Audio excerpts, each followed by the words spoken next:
I went in and I built the core values for Burkland and Associates with you, and you put in a lot of good work.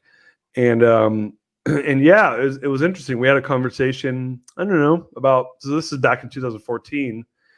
And at that point, I was like, I just had this big success, and I'm like, man, I don't even know what happened. But I just grew to 300 employees, and I had no growing pains, and it was like it worked well. So figured I'll just lean into it because whatever I'm doing is working. And so a few years after that, about last year, Jeff and I are having a conversation. And mind you, how many employees were you at back when I did your core values? Like we were like something like 8. Yeah, all of us sitting in the room with you helping us do it. Yeah, it was 8. It's all a bunch of CFOs. By the way, Burkland runs a VC. He runs a company that basically supports VC-funded tech startups, Series A, Series B, angel round startups in the Bay Area and beyond, New York, all over the United States, who are essentially needing. They really want like a fractional CFO. They want a CFO that's going to come in. These are people that are of the pedigree of Mr. Jeff Burkland, who go to top schools, they have top backgrounds, and they want to work with like the best of the best. So you guys have companies like that are ridiculous companies. Like some of your companies have turned into, essentially unicorns. Is that correct? Yeah, we have a couple of unicorns. They're probably not as broadly known, but the best known one right now is Segment, who's admitted that they're a unicorn. It's been a lot of fun. Yeah. So yeah, like don't plan on Jeff to sell it for you. He's just like he's overly humble. Like, when you got to Segment, analytical. yeah, your analytical side's kicking in. How big was Segment the day you got there? About 10 people. And how many companies are you guys currently working with? We work with about 250 companies. Yeah, so that's no joke. And so Segment now is, by the way, probably over 300 people in the company, and a unicorn for sure. Right. So these guys, so Burkland and Associates are a fractional CFO. That's where they started. They now do other accounting services, and they're moving into other sides of shared services for corporations and for startups. But it's one of those things where it's like, hey, I want a CFO. There's like this is how most companies do it when they start. They have like a bookkeeper, right? And then they grow, and they're like, oh, my bookkeeper literally knows barely anything besides entering accounts payable into QuickBooks. So then they want to like grow, and they hire like an accounting manager, and that person knows a little more. That's like basically a bookkeeper that's been a bookkeeper for long enough where they change their title, and then they're like, I want a controller, who's basically a accounting manager that worked their way high enough where they were the person that did the work to do the financials. And then finally, there's a CFO, which is the controller that was smart enough to basically say, like, I don't want to do any of the books. I want the controller and the accounting manager and the bookkeeper to do the books. I just want to look at them and make some smart decisions. All right? Am I saying that all right? Well, you were having, they might go from bookkeeper straight to CFO in the startup world, but so you were having fun with us finance people in this, trying to figure out our core values, right? Trying to establish for us. Or help us establish them, really. Yeah, so if you could imagine, like, knock, knock, who's there? Darius who? Darius who walks into a room full of CFOs doing core values, right? So it was it was quite an experience, but it was cool because there was a bunch of committed people. And like, I don't care, man. People are people. You could be a bunch of nerds from Harvard, or you could be a bunch of cool guys from UCSB like myself. But the bottom line is you guys built this really cool organization. And you and I were having a conversation. You listened to me. I appreciate that, because this was before I really decided to write a book or have a methodology around core values. I was just really experimenting at that point. And lucky for both of us, my stuff worked. And so you started building it. I was building my company at the same time. And last year I reached out to you. I said, dude, how? So, the one thing I realized is when I realized I had something special is when I went from like 30 to 300 employees, and I literally had zero growing pains. I said, what size are you guys now? So how big are you guys right now? Almost 100 people now. Yeah. So we went from about that 8 to 100. And I agree. I haven't, knock on wood, I haven't seen any growing pains yet. We've been growing around 50, 60% a year. Not like you, not like, yeah, I mean, like, still aggressive. Yeah. I now run a company of one myself, but core values. But yeah, I do have my core values. It's my personal ones. But yeah, that's that. It was one of those things where like a lot of people when I wrote the book, they're like, Darius, do you have any case studies? I'm like, no, dickheads. I was running my own company. Like, I'm not a consultant. You know, I'm not doing this for other people. I'm doing this for myself. No, and then I thought, I was like, well, that's actually not true. I did do it for my friends, you know, and Burkland's a good friend of mine. And so when we had that conversation, it was the first time I had heard somebody say their business had grown by 10x, 12x.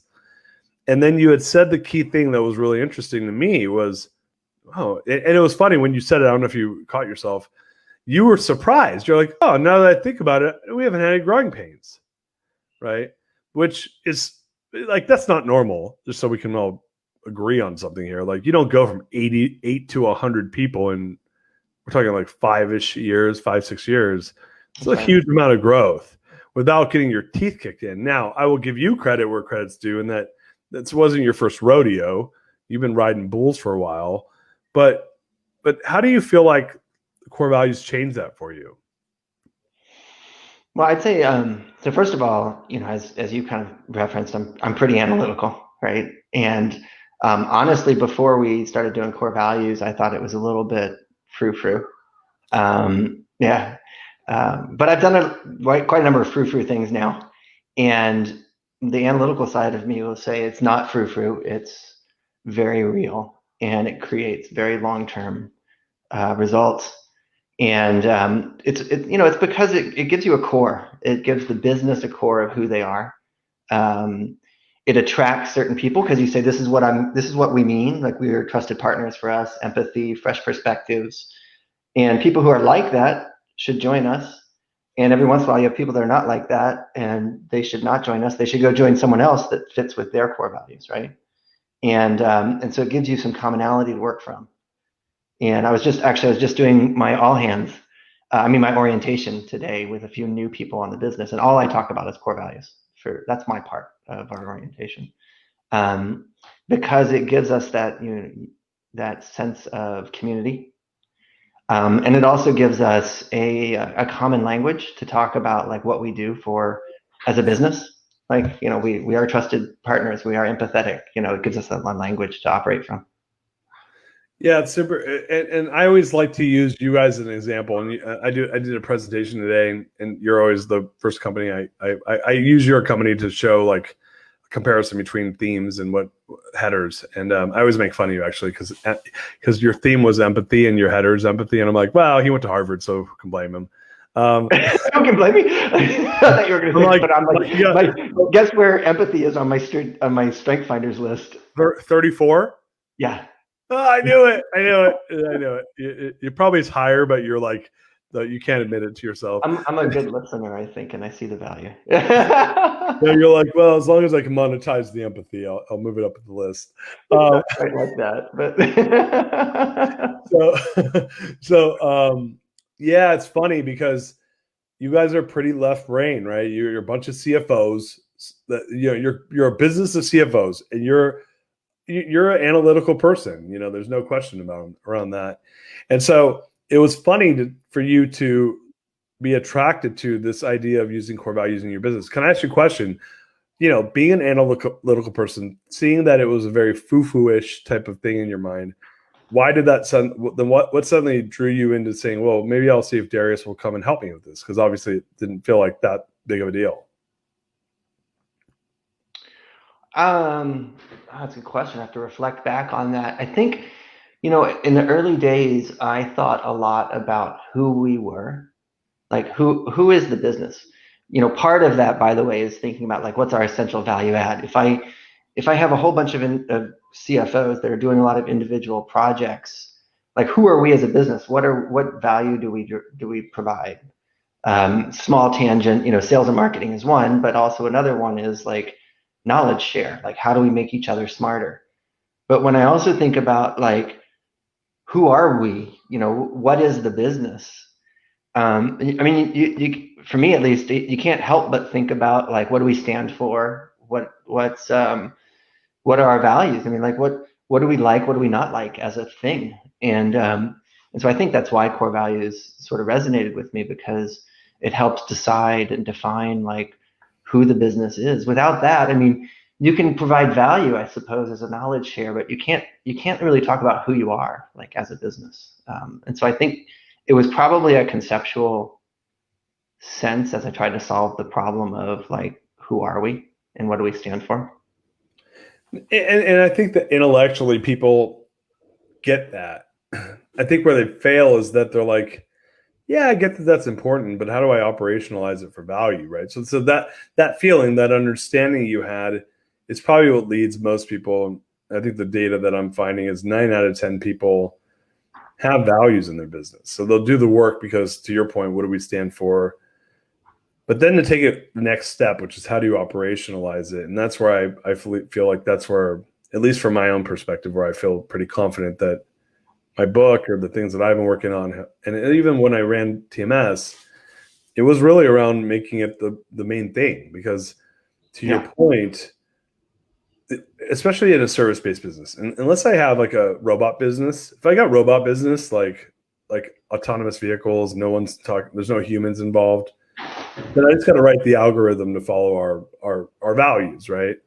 Like the algorithm has to say these are our values and here's how we represent them, and here's the if-then statements that say like when you do this, and make sure the if-then statements align to the values, right? Like you would still use your values to just be done through programming.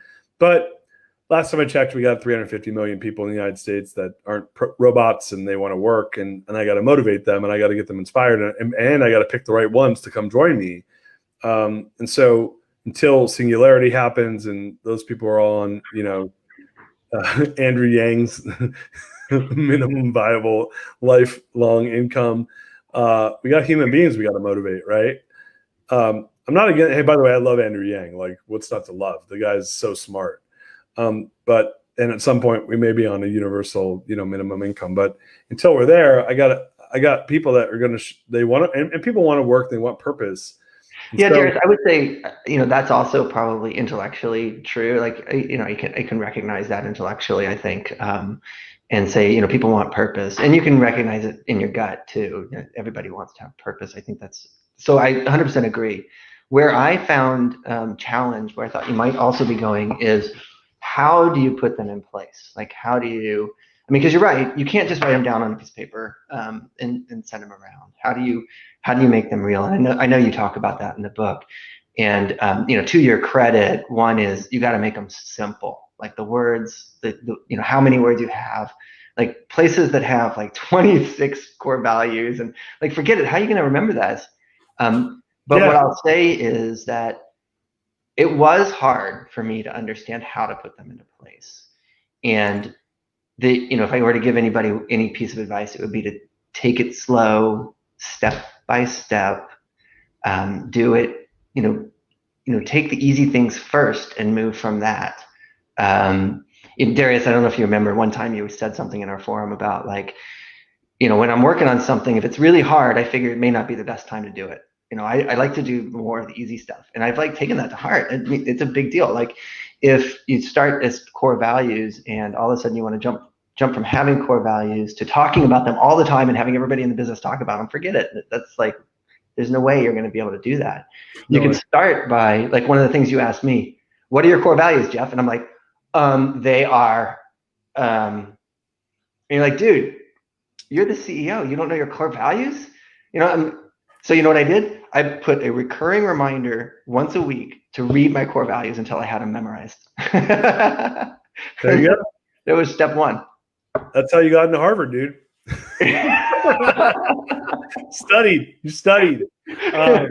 But no, like it's so easy, right? Today I did this webinar with these Northwestern Credit Union Association, and I always ask them, what percentage, say yes or no, whether your company has core values. Now, mind you, they had a 2-minute delay and they got to answer this poll offline, and 100% of them said they had core values. Okay, that's pretty normal. What percentage of you know your core values?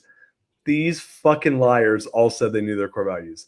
And I was like, no, I know it's not true. I said, the guy, John, is running with me. I said, John, I said, if you said yes to that, I want your phone number. Put in the chat your phone number. We're calling you in halfway through the show. None of them put their phone number in. I said, you liars. I know it. Nobody, because most people don't know them. You know, it's like, unless they put in the effort, like you're a guy that went through my process to create them, which is, by the way, meant to make them easy to remember and in the tone of the organization.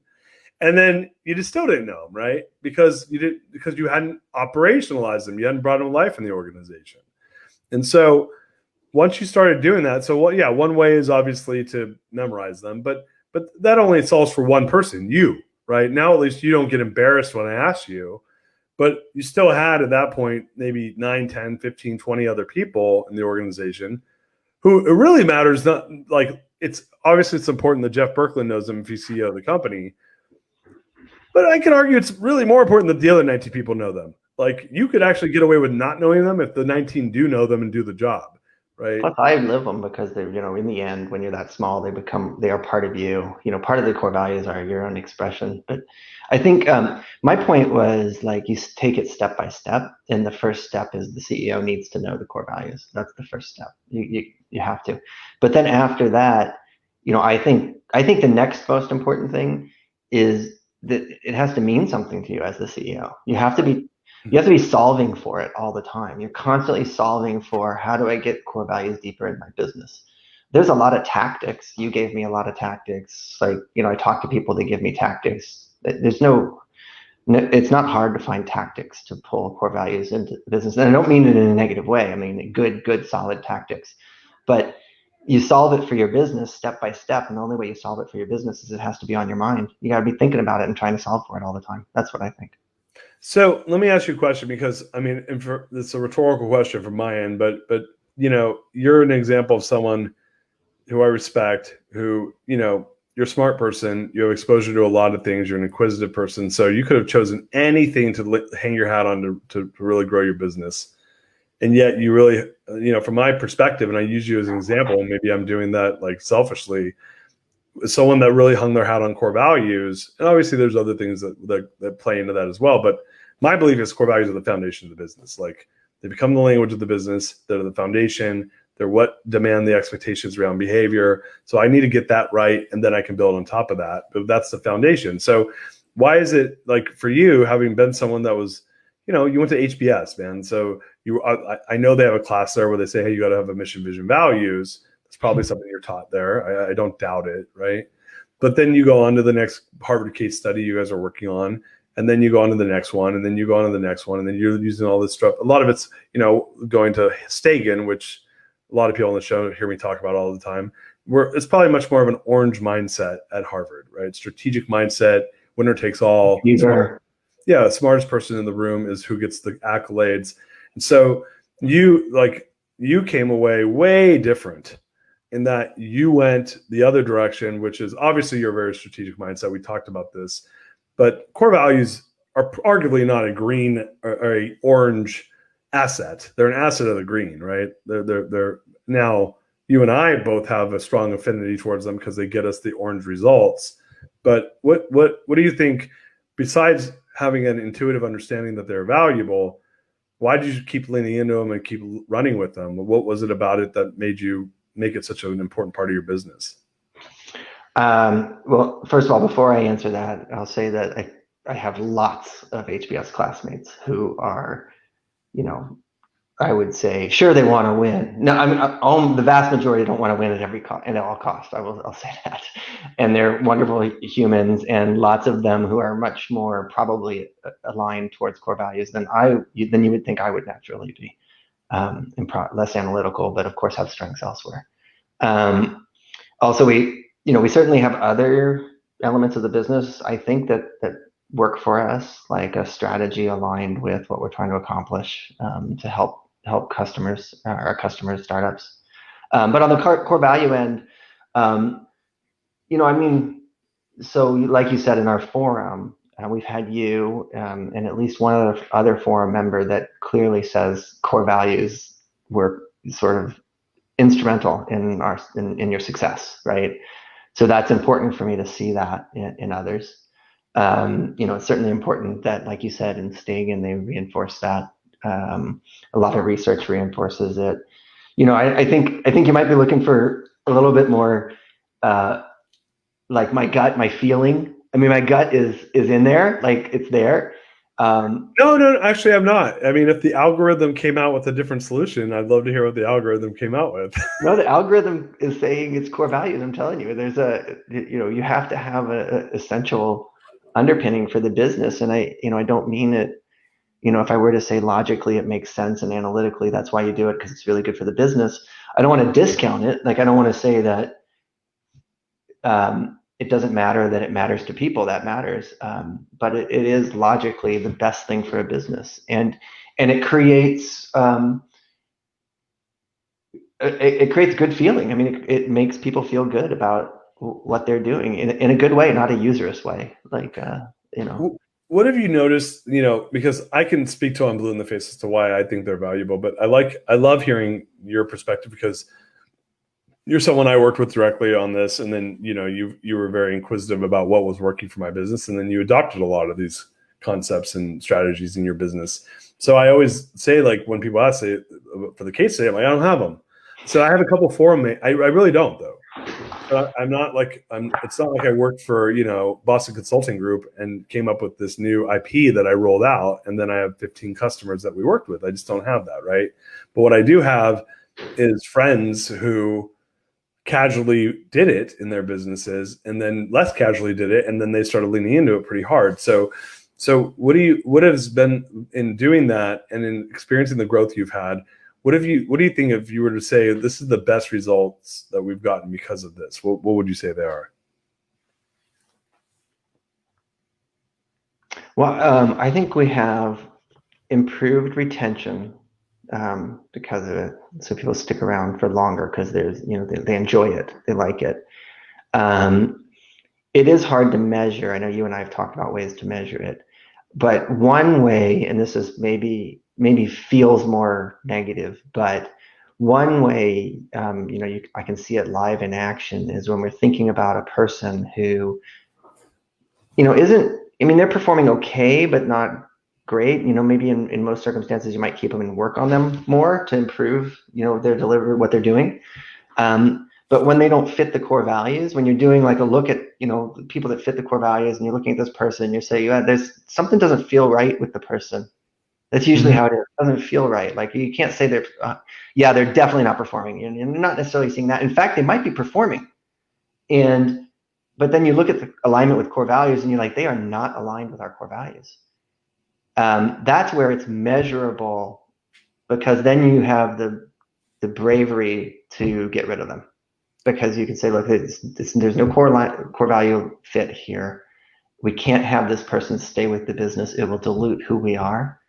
And by the way, so far, I think in almost all cases, that person agreed, and we actually left friends. Like they're referring business to, most of those cases, they're referring business to us. We're referring business to them in the right case.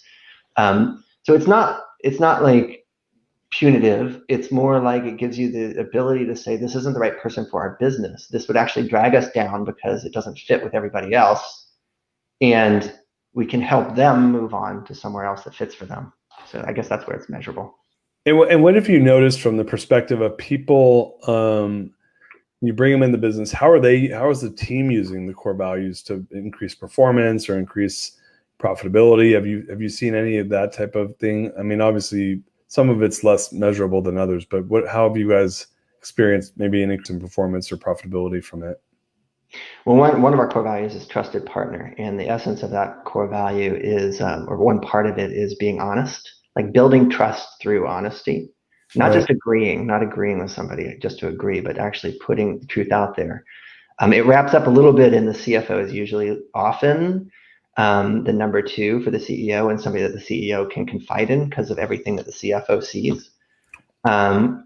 And so we're in a position where we can point out things that are maybe something that the CEO doesn't want to hear, or hasn't heard from somebody before. And this core value, I know that core values can express towards customers, they can express towards inward, but this core value and the fact that we highlight that as part of being honest helps individuals in the company feel more comfortable with allowing that honesty out into the customer. And I think that actually produces better results. Actually, it does. In a lot of cases where we thought this honesty was going to get us fired, it actually got us closer to the CEO.